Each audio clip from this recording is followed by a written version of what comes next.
Shedeur Sanders made the most of his NFL debut last week, playing a majority of the snaps for the Browns. Sanders spent training camp working with the fourth-string squad as he competes in a crowded quarterback room. Fifth-round pick with 14 of 23 for 138, a couple of touchdown throws against the Panthers. Sanders got a lot of playing time, in part due to key injuries to Kenny Pickett and fellow rookie Dillon Gabriel. Veteran Joe Flacco's the clubhouse leader to be the Week 1 starter for Cleveland. And here's head coach Kevin Stefanski. Yeah, I'm not going to get into reps, Mary Kay, other than to say we're going to continue to mix these guys, and also say I'm trying to be we are trying to be very intentional about our quarterback's development, and I'm really pleased with where both our young guys are, and I could say that about our entire rookie class. They're all working very hard. They're all taking coaching and understanding that this is a progression for them. Stefanski taking that question from Mary Kay Cabot, a regular out there with the Browns. Pete Prisco taken to social media, saying just a reminder, preseason leaders from a couple of years ago, Jaron Hall, 4 TD passes, Tristan Jackson, 3D catches, Cody Thompson, 15 catches, on. And boy, Mac Jones and Zach Wilson, highest passer ratings in 115. Come on, Pete. Come on, Pete. He's a Hall of Famer. Come on. Pete Prisco and Danny Cannell. By the way, before we get to Shedeur, come on, Pete. What are we thinking? Why you got to rain on everybody's parade? I mean, all I needed to see was just one half of play. I'm sold. He's in the Hall of Fame. I mean, I've only been around this game for about 15 years in broadcasting. You've been around a lot longer than that. You're not sold off of one half of preseason? I mean, he's playing against bouncers and bartenders. I mean, the bottom line is the preseason means nothing, okay? Let's be real. Let's get into that right off the bat. It means nothing. Absolutely zero. There's no looks on defense. It's not complicated. Having said that, he did some good things. I mean, I'm going to give him credit where credit is due. He made a couple nice throws. He also, that throw we showed where he hit the running back out of the backfield on the long throw, he bailed out of a clean pocket where he had no business leaving that. So there's good, there's bad, but it's the preseason. It doesn't matter. And here's the problem that I have with everybody propping him up after that one game. It would have been the same problem I had if they would have ripped him if he had not played well in that one game. There's a process. He went there as the fourth quarterback. He started out as the fourth quarterback. He's still the fourth quarterback. Isn't there a reason why he's still the fourth quarterback? So basically everybody out there saying he should push for the job or should be the starter or anything like that is discounting the fact that Kevin Stefanski's been one hell of a football coach in his career. They see what he can do on the practice field. They've seen it. They've seen what he can do in training camp. To just sit here and say one preseason game where he was pretty good kind of discounts everything else he's done is foolishness. Now, Pete, you can't do that. You can't have a nuanced take. You have to go extreme one way or another. Like he's either a bust or he's a Hall of Famer.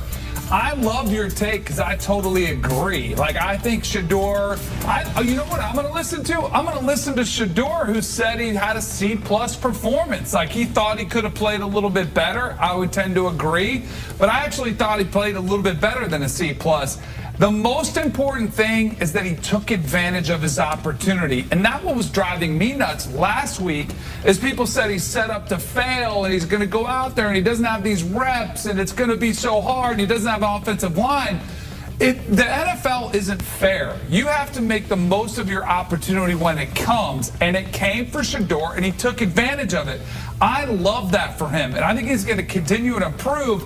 The one thing I would say, Pete, and I think this is a huge credit to Shedeur and possibly a feather in his cap, is that the other guys who didn't play didn't get that opportunity. So I think he might have moved up in the depth chart over Kenny Pickett and over Dillon Gabriel because he was able to go out and do that. I'm not going to say he should be starting because I still think Joe Flacco is the guy for Week 1.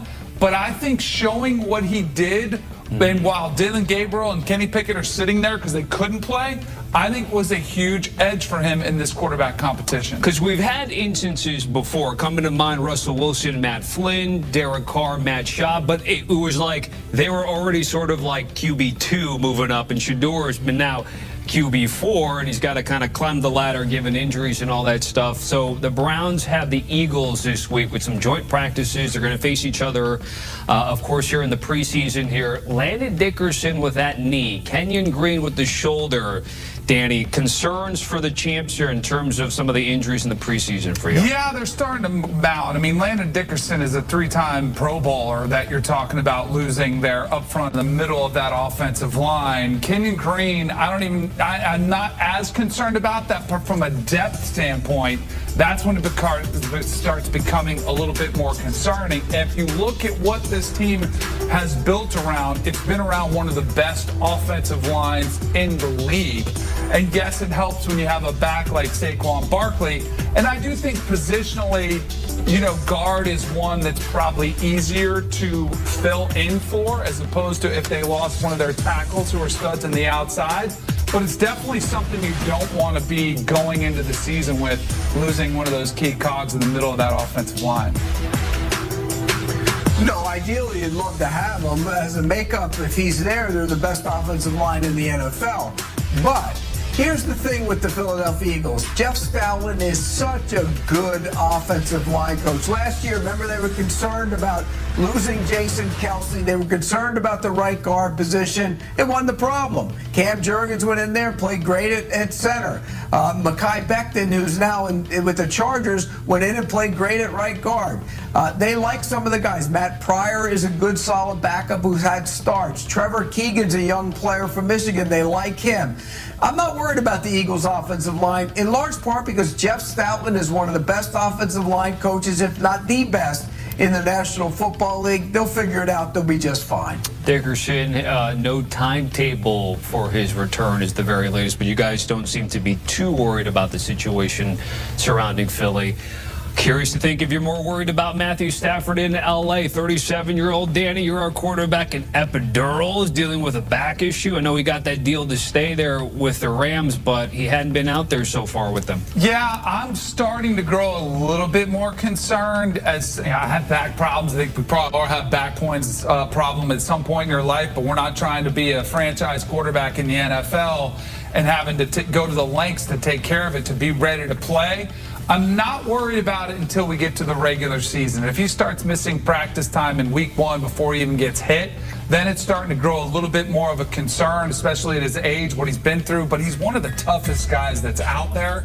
And they're going to be ultra cautious with preseason playing time or practice time. They really don't need him to do much at all because he's so comfortable in the system. You know exactly what you're going to get from him. So I'm starting to get a little bit more concerned because it's starting to grow, and it's not just back pain. You're getting some more specifics, as you mentioned, Tommy. But overall, I'm probably like a 5, like right at the middle of a panic meter of 1 to 10. Yeah, I'm with you, Danny. And by the way, Danny and myself have had many a conversation about bad backs because we both have had them. And it used to be back in the day, I'd sit there and say, oh, back injury, get out there and play. I'm not like that anymore, I can tell you that. But look, when you get to be 37 years old and the back starts becoming a problem and there's other things becoming a problem, and sometimes, you know this, Danny, when you have a back problem, it kind